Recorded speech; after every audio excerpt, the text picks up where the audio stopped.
Good morning, guys. Jeff with HKS Systems Lock and Safe. Hope you're doing well today. We're on Friday the 10th. So we're going to do a short day today. It shouldn't be too bad. I've been up early finishing up those cylinders for the 50 master keys, 40 master keys, whatever there are. And cut some keys, stamped a bunch of keys, master keyed all the cylinders. That's all good to go. We're going to drop that off a little bit later. First stop of the day is going to be access system for automated door closers and openers in the bathrooms. So they automatically lock and unlock by schedule. Unfortunately, right now, kids are vandalizing it, so they're not going to leave them open so late. So it's going to be just resetting the clocks on a few of them. Pretty simple, easy. Usually they do that, but their computers are down and they don't want to buy a new one yet. So I don't know what the deal is. So they basically tell me to go do it. No problem. Easy peasy. 5 minutes of work.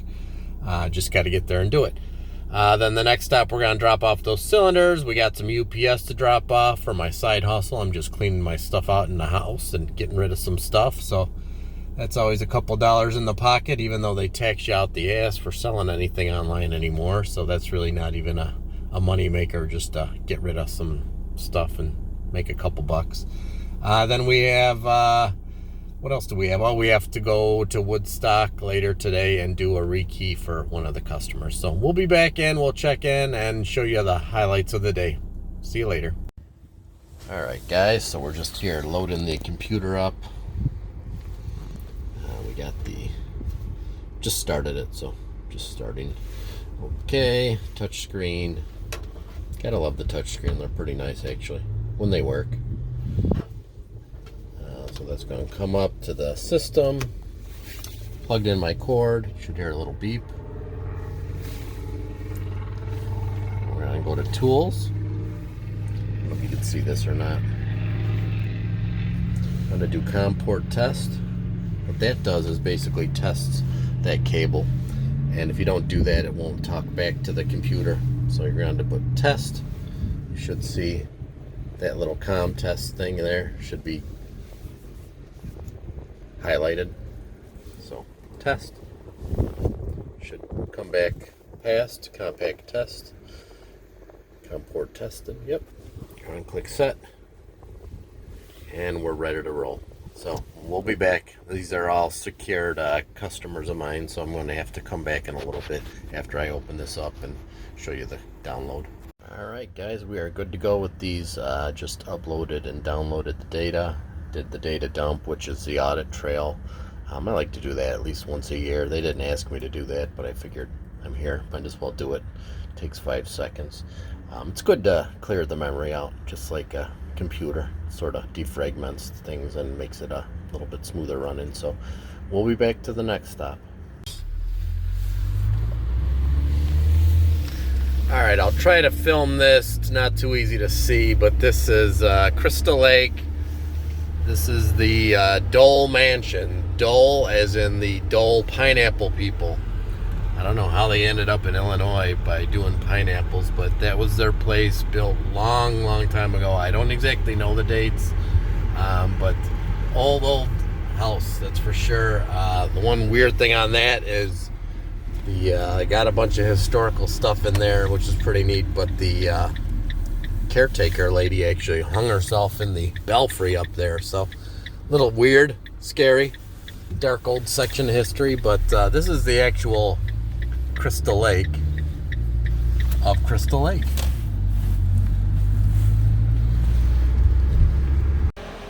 Morning, guys. Jeff with HKS Systems Lock and Safe, back at it again.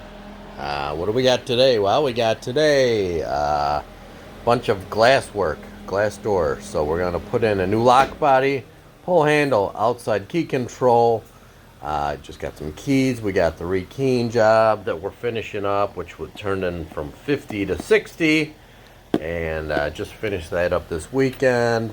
This is a new tool we'll be reviewing maybe a little bit later this week. It's I use, because I drill a lot of safes, a lot of compressed air. Well, compressed air all of a sudden went up.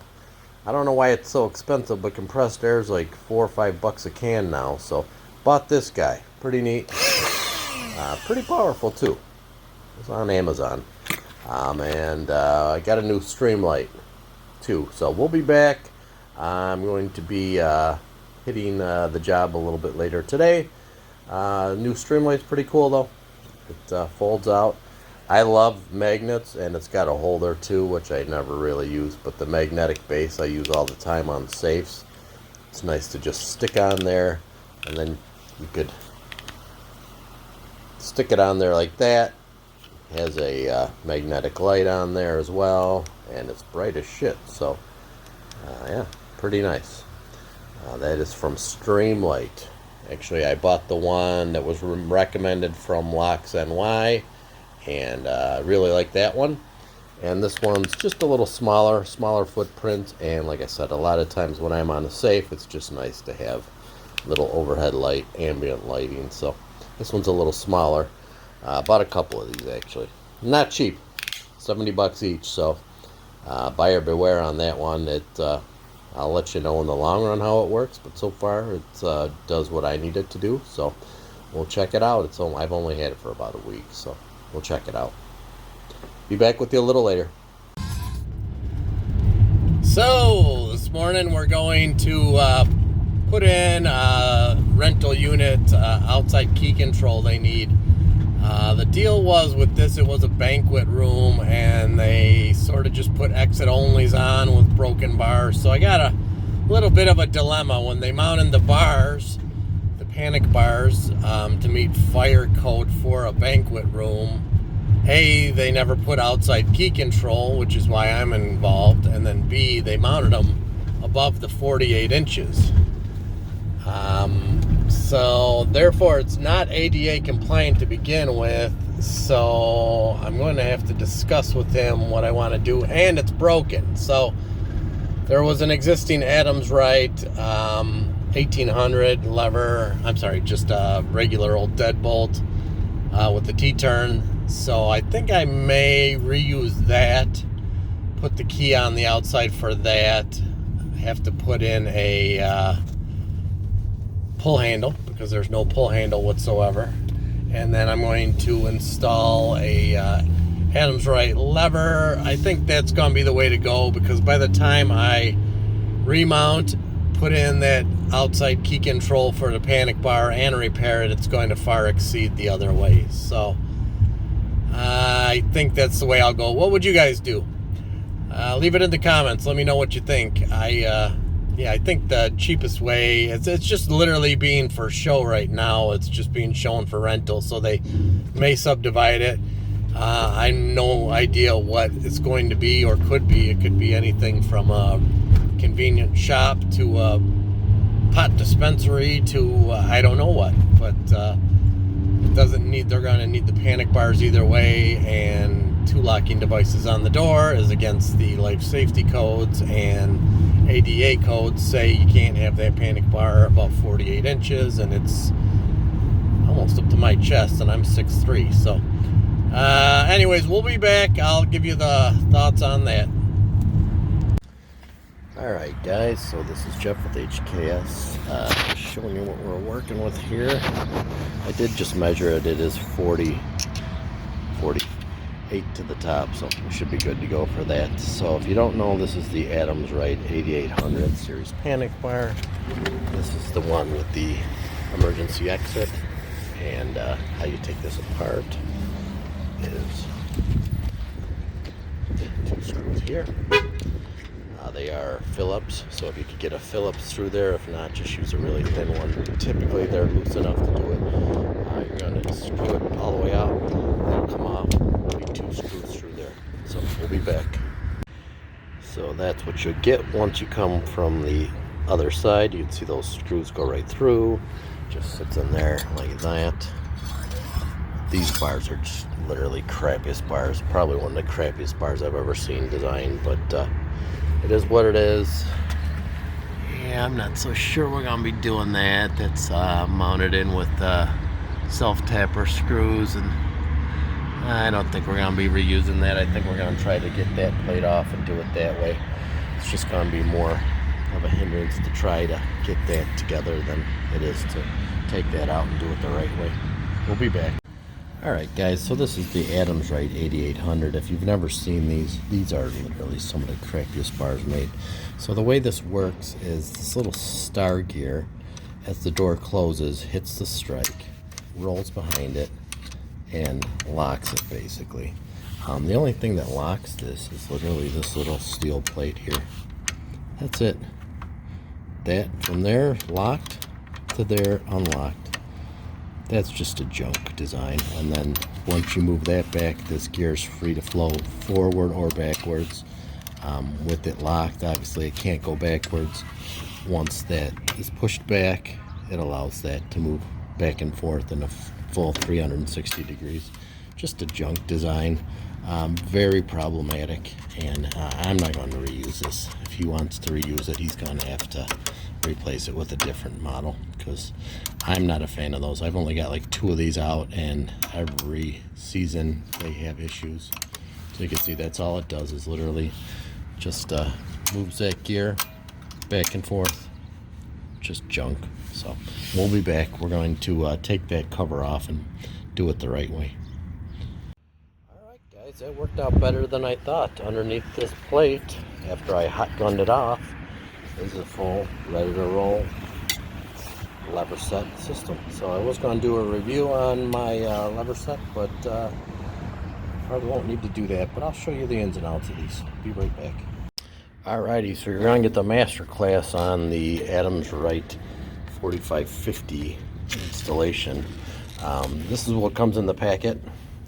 You have your body. You have instructions. You have a really nice stick-on adhesive template. It's very nice. So this is the shitty actuator that they give you. It came a little bit ways in those, but still sort of crappy. So you're going to have the 2 screws. These 2 screws, zoom in there, are made to go into those. And you're going to put the cam plug in.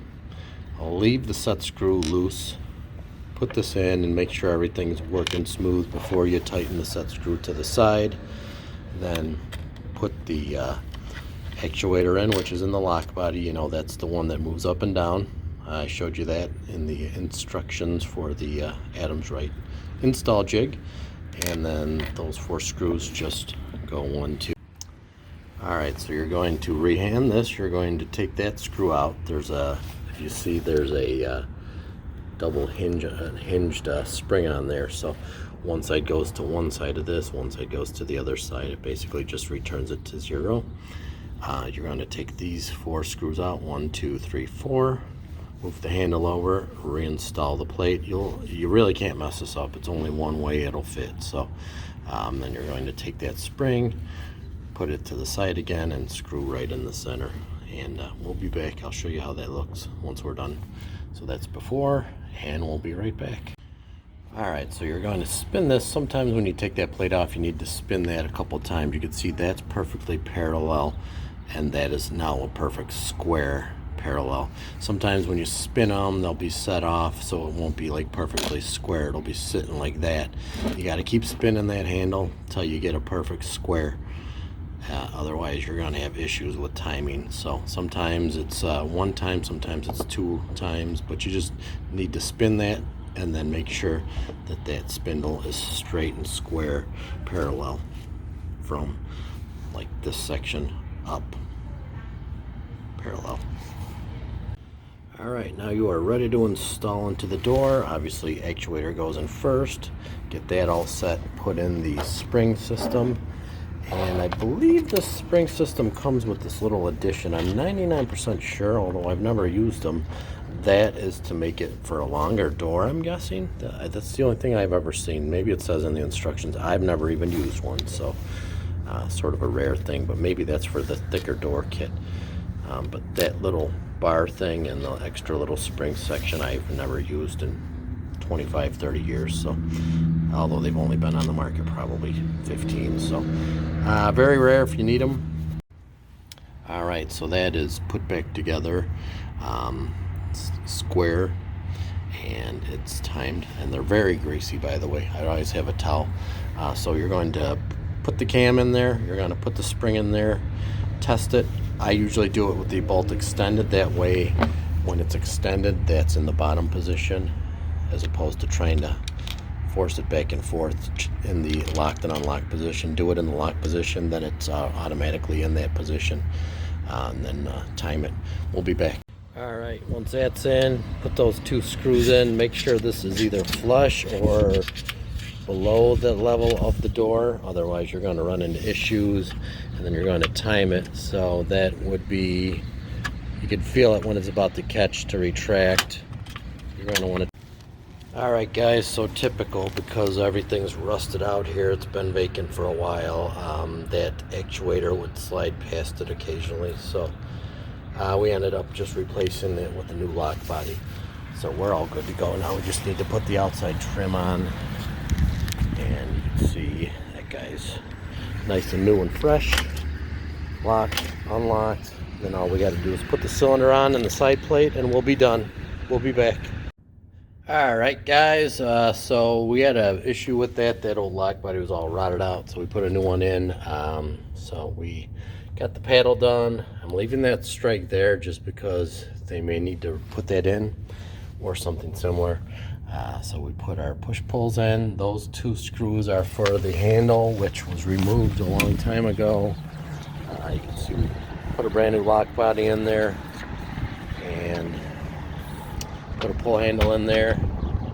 Everything's nice and tight, and if you need service for that, please give us a call. HKS Systems Lock and Safe, 847-204-7046.